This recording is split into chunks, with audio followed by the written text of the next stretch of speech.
નમસ્કાર વિદ્યાર્થી મિત્રો, આપ સૌનું હાર્દિક સ્વાગત છે અમારી યુટ્યુબ ચેનલ અતુલ ચાવડા એજ્યુકેશનમાં। તો વિદ્યાર્થી મિત્રો, આજના વિડીયોની અંદરમાં આપણે વાત કરીશું ઇંગ્લિશ ગ્રામર વિશે, જેમાં આજે આપણે શીખીશું ઇંગ્લિશ ગ્રામરની અંદર આર્ટિકલ્સમાં ત્રણ વસ્તુ આપણે શીખીશું: એ, એન અને ધ। તો એ ક્યારે લાગે છે, એ એન ક્યારે લાગે છે અને ધનો ઉપયોગ ક્યારે કરવામાં આવે છે તેના વિશે આપણે સ્ટેપ બાય સ્ટેપ જોશું।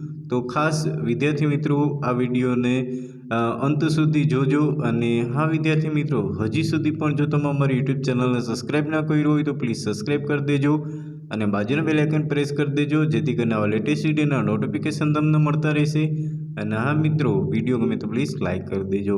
તો ચાલો આપણે શરૂઆત કરીએ। તો અંગ્રેજીની અંદર આપણે આર્ટિકલ એ, એન અને ધનું એક જ કામ છે કે કોઈપણ નામની આગળ આવીને નામને ચોક્કસ અને સ્પષ્ટ નક્કી કેટલું છે એવો ભાવ આપવાનો છે। તો અહીંયા ચોક્કસતા દર્શાવવા માટે અથવા તો સ્પષ્ટતા દર્શાવવા માટે એ, એન અને ધ આર્ટિકલનો ઉપયોગ કરવામાં આવે છે। હવે ચોક્કસતા અને સ્પષ્ટતા કોને કહેવાય? તો કે અહીંયા આપણે નામ આમ તો બે પ્રકારના, એક જ નક્કી અને એક સામાન્ય નક્કી એવા હોય છે। જેમ કે આપણે વાત કરીએ કે બોય એટલે શું થાય? તો કે છોકરો એટલે કોણ થાય? તો કે એટલે કોઈ પણ, એમ નક્કી નથી કયો છોકરો છે। હવે છોકરા તો ઘણા બધા હોય છે, પરંતુ જો રાહુલ એટલે કે રાહુલ નામનો છોકરો નક્કી છોકરો છે। જો રાહુલ નામનો છોકરો છે તો આપણે ખબર છે કે ભાઈ આ છોકરો છે। હવે 30 છોકરામાંથી ભાઈ એમ કે ભાઈ ઓલો છોકરો, એ છોકરાનું આપણે નામ ખબર નથી એટલે સ્પષ્ટતા દર્શાવતું નથી। એટલે જ્યારે નામ જે છે એ સ્પષ્ટતા દર્શાવે છે, એટલે જેની સાંભળનાર અને બોલનાર બંનેને શું થાય છે? તો કે ખબર પડે છે। ત્યાર પછી કેટલાક અપવાદને આપણે બાદ કરતા ત્રણેય આર્ટિકલમાં માત્ર નક્કી નથી એવા સામાન્ય નામ આગળ વપરાય અને ચોકસાઈનું લેવલ નક્કી કરી આપે છે। દાખલા તરીકે આપણે એક ઉદાહરણ જોઈએ કે the children are singing a song. હવે અહીંયા શું કહે છે કે બાળકો છે એ ગીત ગાઈ રહ્યા છે। શું ગાઈ રહ્યા છે? ગીત ગાઈ રહ્યા છે। પણ કયા બાળકો ગીત ગાઈ રહ્યા છે? શાળાની અંદર ઘણા બધા બાળકો હોય છે, જેમ કે 8મા ધોરણના હોય, 10મા ધોરણના હોય, 11મા ધોરણના હોય અને 12મા ધોરણના હોય, પણ કયા બાળકો ગીત ગાઈ રહ્યા છે એ નક્કી હોતું નથી। એટલે કયું સોંગ એ નક્કી નથી, ત્યાર પછી કયું ગીત ગાય છે એ પણ નક્કી નથી, સાંભળનાર અને બોલનારને ખબર નથી। એટલે અહીં ધ ચિલ્ડ્રનમાં ધ નક્કી કરી આપે છે કે અહીં કયા બાળકોની વાત થઈ રહી છે, અને સાંભળનાર અને બોલનાર બંનેને અહીંયા જાણે કયા બાળકો છે એ પણ ખબર નથી। આર્ટિકલ 2ની અંદર આપણે વાત કરીએ તો આર્ટિકલ ધ એ ચોક્કસ નામની વાત કરે છે, માટે તેને નિશ્ચિત કે ડેફિનેટ આર્ટિકલ કહે છે। તો આની વ્યાખ્યા તમે ખાસ તમારી નોટબુકમાં નોંધી લેજો કે આર્ટિકલ ધ છે એ ચોક્કસ નામની વાત કરે છે, માટે તેને નિશ્ચિત કે ડેફિનેટ આર્ટિકલ કહે છે। જ્યારે એ, એન એ અચોક્કસ નામની વાત કરે છે, તો આની નોંધ કરી લેજો એ, એનની, તો કે એ અચોક્કસની વાત કરે છે, માટે તેને અનિશ્ચિત કે ઇનડેફિનેટ આર્ટિકલ કહે છે। દાખલા તરીકે આપણે અહીંયા જોઈએ તો કે અહીંયા આપણે આપેલું છે અ કેટ એટલે કે બિલાડી તો ઘણા બધા રંગની હોય છે, પણ કઈ બિલાડી છે એ ખબર નથી, એટલે કોઈ પણ બિલાડી, અ કેટ।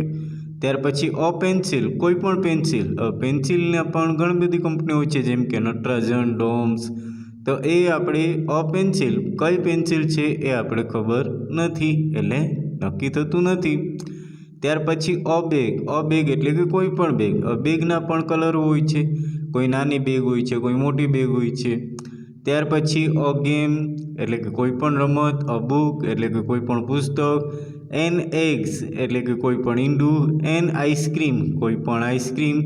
ત્યાર પછી એન અમ્બ્રેલા કોઈ પણ છત્રી, નાની છત્રી છે, મોટી છત્રી છે, બરાબર। ત્યાર પછી એન ઓરેન્જ, હવે નારંગી છે, કોઈ પણ નારંગી, એન એપલ કોઈ પણ સફરજન, ત્યાર પછી એન એનેમી કોઈ પણ શત્રુ।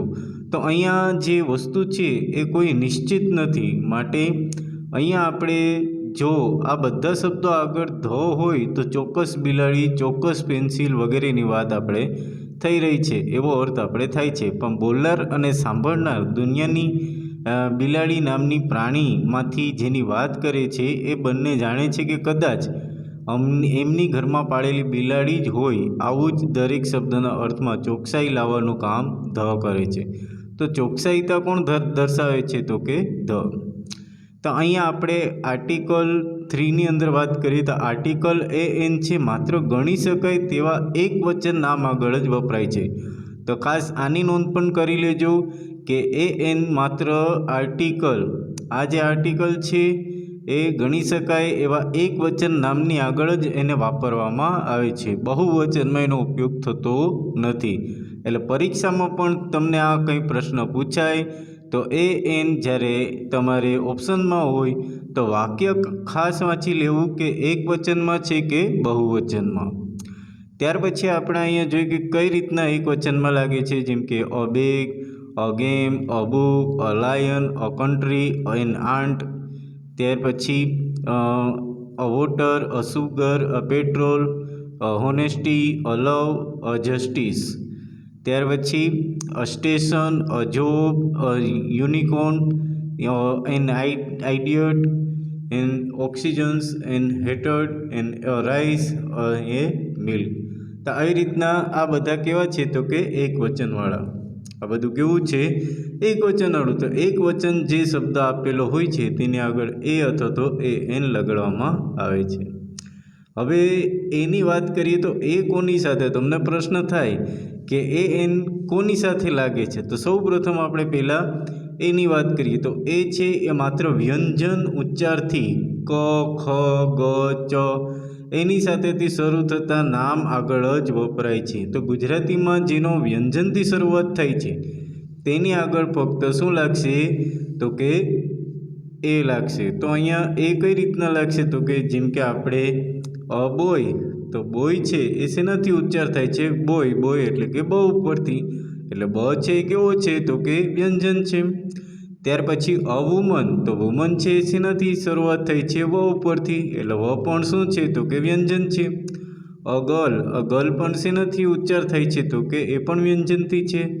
ત્યાર પછી અ ડોંકી, ડોંકી પણ શેનાથી? તો કે એ પણ વ્યંજન છે. એવી રીતના union, horse, university, 1 rupees coin.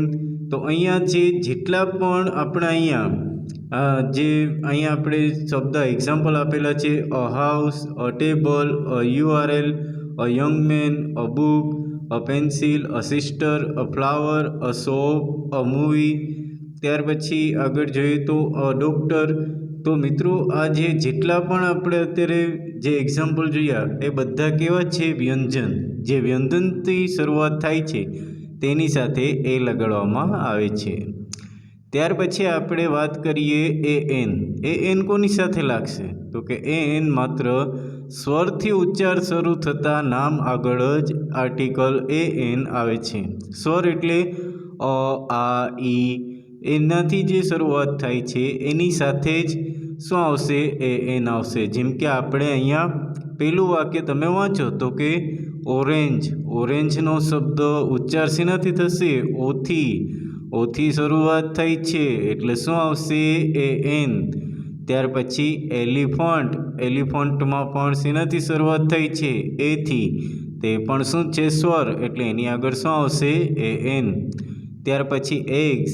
એગ્સની પણ શેનાથી શરૂઆત થઈ છે? તો કે સ્વરથી. એટલે આગળ શું આવશે? એન. ત્યાર પછી અહીંયા આપણે આપેલું છે ઇડિયટ. ઇડિયટની આગળ શું આવશે? તો કે એન.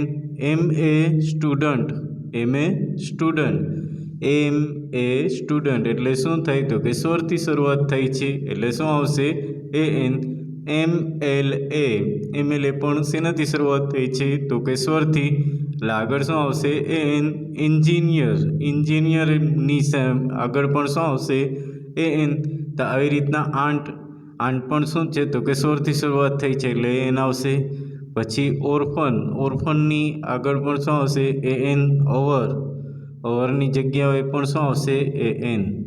તો અહીંયા જેટલા પણ સ્વરથી શરૂઆત થશે જેમ કે ઓનેસ્ટ મેન, ત્યાર પછી એર, ત્યાર પછી એમ્પ્લોયી, LCD, HR, તો જેટલા પણ સ્વરથી ઉચ્ચાર થતો હશે અને બધા એક વચનમાં હશે તેની સાથે એન લગાડવામાં આવશે. ત્યાર પછીના આપણે આર્ટિકલ 6ની અંદર જોઈએ તો આર્ટિકલ ધ ક્યારે વપરાય છે? આર્ટિકલ ધ ક્યારે વપરાય છે? તો કે આર્ટિકલ ધ છે ત્યારે જ વપરાય છે કે જ્યારે તેના નામ વિશે વાંચક, સાંભળનાર અને બોલનાર બધા જાણતા હોય કે કોના વિશે, શેના વિશે વાત કરી રહ્યા છે, અથવા તો હમણાં જ પહેલાં એના વિશે વાત થઈ ગઈ છે તે બધાને જાણે છે. તો અહીંયા ચોક્કસતા દર્શાવે છે. ધ છે કેવું છે? ચોક્કસતા દર્શાવે છે કે ભાઈ કયા વ્યક્તિ વિશે વાત થઈ છે, કયા વસ્તુ વિશે વાત થાય છે. તો અહીંયા ચોક્કસતા, નિશ્ચિતતા દર્શાવે છે. જેમ કે આઈ એટ અ પીઝા એટલે કે મેં હમણાં જ પીઝા ખાધા. The pizza was very tasty અને પીઝા કેવો હતો? તો કે એકદમ સ્વાદિષ્ટ હતો. તો બીજા વાક્યમાં ખબર છે કે કયા પીઝાની વાત થાય છે, બરાબર. અહીંયા બીજા વાક્યમાં આપણે ખબર પડી જાય છે કે ભાઈ કયા પીઝાની વાત થાય છે, જે હમણાં જ ખાધા. જે ક્યારે ખાધા? હમણાં જ ખાધા. તો અહીંયા સ્પષ્ટતા દર્શાવે છે. પહેલાં આઈ એટ પીઝા, મેં એક પીઝા ખાધો હતો. અને ત્યાર પછી બીજું જ વાક્ય જ્યારે પીઝાથી જોડવામાં આવે છે ત્યારે પીઝાની આગળ શું આવશે? ધ. પહેલાંમાં આઈ છે, ત્યાર પછી the pizza was very tasty. પહેલાંમાં જો અહીંયા પીઝાની સાથે આપણે એ પણ મૂકેલો છે, આર્ટિકલ એ આવશે કારણ કે એક વચનમાં છે. એવી રીતના બીજું વાક્ય છે અહીંયા I went to a city. હું ક્યાં ગયો હતો? તો કે હું શહેરમાં ગયો હતો. તો અહીંયા પણ અ સિટી એક વચનમાં છે એટલે શું લાગશે? સિટી એટલે કે વ્યંજનથી શરૂઆત થાય છે એ લાગશે પહેલા વાક્યની અંદર. હવે બીજું વાક્ય વાંચો તો કે the city had many shopping malls, બરાબર. તો અહીંયા એ સિટીની અંદર ઘણા બધા શોપિંગ મોલ હતા. તો અહીંયા સિટીની વાત થઈ છે, પહેલાં પણ થઈ હતી અને બીજી વખત જ્યારે શરૂઆત થાય છે, બીજી વખત આપણે એની વાત કરીએ તો તેની સાથે શું લાગશે? તો કે ધ લાગે છે. એટલે બીજા વાક્યમાં ખબર છે કે કયા સિટીની વાત થાય છે. ત્યાર પછી અહીંયા આપણે એક બીજું જોઈએ, the book you want is out of print, બરાબર. એ જ બુકની વાત થઈ રહી છે કે કઈ જે તારે જોઈ છે, બરાબર. જે તારે જોઈ છે, બરાબર. જે તારે બુક જોઈ છે એ પ્રિન્ટ આઉટ છે, બરાબર, એ થઈ ગઈ છે. ત્યાર પછી હોસ્પિટલ એટલે કે કોઈ પણ હોસ્પિટલ. ધ હોસ્પિટલ એટલે શું? તો કે કોઈ ચોક્કસ હોસ્પિટલ જેની વાત થઈ રહી છે. અ બોય એટલે કે કોઈ પણ છોકરો. ધ બોય એટલે કે ચોક્કસ છોકરાની વાત થાય છે. તો જેની સાથે પણ ધ વાપરેલો હશે એ ચોક્કસતા અને સ્પષ્ટતા દર્શાવશે. તો મિત્રો અહીંયા આપણે પહેલા પાઠમાં આપણે એન અને ધની આપણે હજી અહીંયા શરૂઆત જ કરી છે. બાકીની એની જે શરૂઆત છે, એના જે MCQ છે, એના કઈ રીતના પ્રશ્ન પૂછવામાં આવશે, એવી તમામ બાબતો આપણે બીજા પાર્ટમાં એટલે કે બીજા ભાગમાં મારા બીજો જે વિડીયો આવશે તેમાં આપણે ચર્ચા કરીશું. તો આ વિડીયોને આપણે અહીંયા સુધી રાખશું અને ફરી મળીશું નવા વિડીયો સાથે. તો આશા કરીએ છીએ કે તમને આ વિડીયો ગમ્યો હશે અને અહીંયા જેટલી પણ તમને વાત દર્શાવી છે એ ખાસ તમારી નોટબુકમાં નોંધજો. અને હા મિત્રો, તમારા મિત્રો સુધી પણ શેર કરજો જેથી કરીને એ લોકોને પણ ઉપયોગી થાય, એ લોકો પણ ઇંગ્લિશ ગ્રામર શીખે, બરાબર. અને લાઈક કરવાનું ભૂલતા નહીં અને શેર કરવાનું પણ ભૂલતા નહીં. તો ફરી મળીશું નવા વિડીયો સાથે. તો દરેક મિત્રોને જય હિન્દ, જય ભારત.